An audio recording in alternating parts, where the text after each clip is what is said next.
his suggestion, and by the way, this is not for competitive athletes, this is just for exercisers, if you will, is to make 85% of one's workouts across the year at about 85% of maximal intensity and output.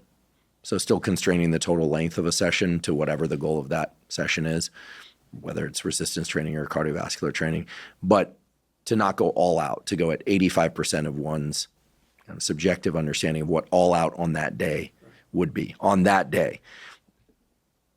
To make 10% of one's workouts across the year at somewhere between 90 to 95% intensity of what one could generate that day. Again, 100% all out being subjective for that day. And then 5% or even less of their workouts all out. Everything you could possibly give, quote unquote, leaving it all on the mat, whatever phrase one prefers. And I like that recommendation because it keeps things in check and it also creates an awareness of how intense one is training. And it allows us to not let the great night's sleep or the extra cup of coffee that we had or the great song that happens to be playing or the competitive spirit that's arising because someone joined you that day or asked you to join a workout to take you into the domain of harming yourself.